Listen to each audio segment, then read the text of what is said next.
Hey there, everybody. Welcome to PerkStream for March 16th, 2022. When is waste a good thing?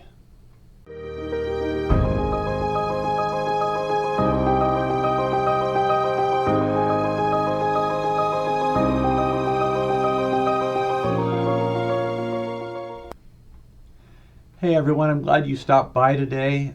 Glad that you're here for PerkStream. We are 5 Sundays away from Easter.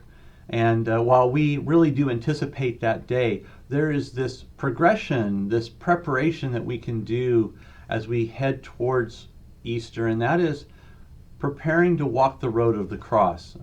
Many Christians practice this as what we call the season of Lent.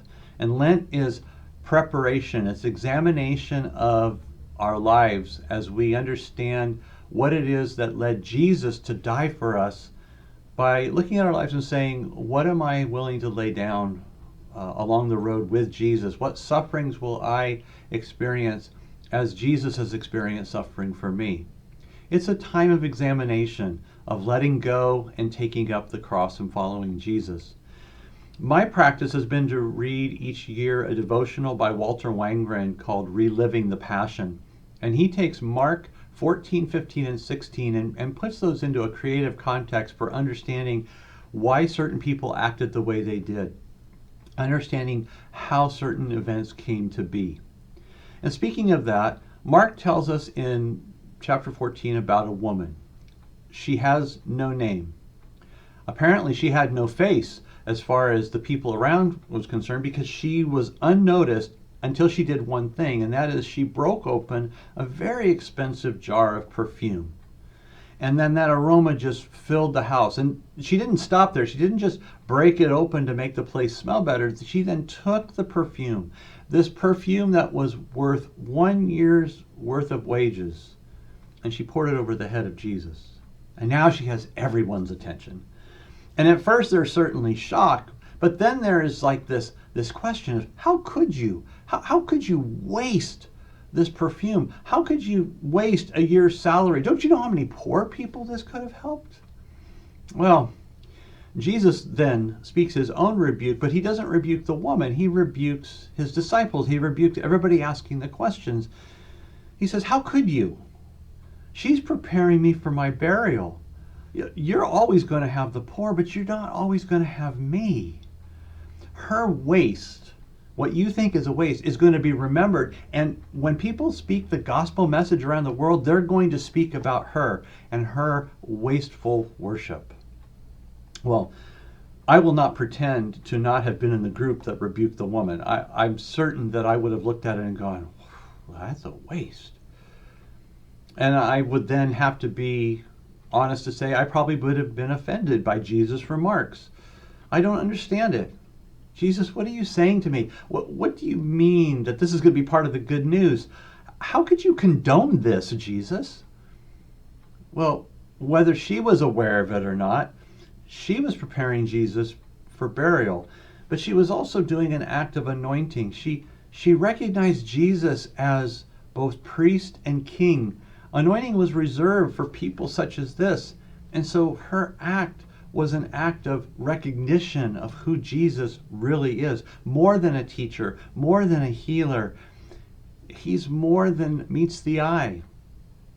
And so in her love, she was modeling what we can become during the Lenten season. What is it that we treasure, that we can break and spill out on the head of Jesus as a fragrant oil and sacrifice and offering? What is it that we can offer up that would demonstrate that we understand who Jesus really is? You know, Lent is already 2 weeks underway. If you bought your Fastnachts back on March 1st, you realize that in part that is the signal that March 2nd was Ash Wednesday in the beginning of the Lenten season. But even though it's underway, it doesn't mean that we can't begin the process of saying, what is happening in my life because of Jesus? And do I recognize him for who he really is? And am I willing to meet his worthiness, his worthship with my worship, even my sacrificial worship? Look at Jesus through the eyes of this woman. What do you see? Through her eyes, Jesus is more than the teacher and the healer. He is the Lord. He is King. He is priest.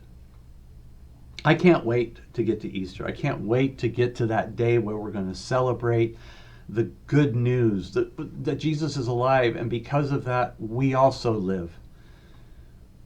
But on the way there, we have to realize that there is no victory, there is no resurrection until there is a cross. There is no life until there is death.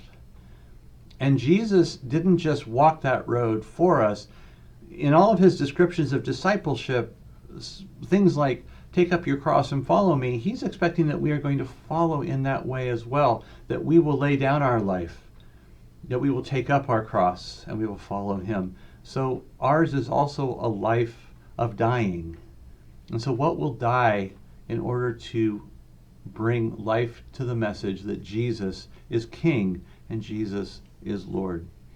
Can you imagine taking something that's worth a year of your wages and pouring it out wastefully in worship to the King of Kings? I put it in that context, and it sounds like it's a rhetorical question. Well, of course I would do that. Of course I could do that, but we don't always think that way. I'm not sure we always get there. Maybe I just be confessional. I don't know that I get there. For some people, this woman's act really does foreshadow Christ's sacrifice, and for some, Jesus' own death was the waste of a good life.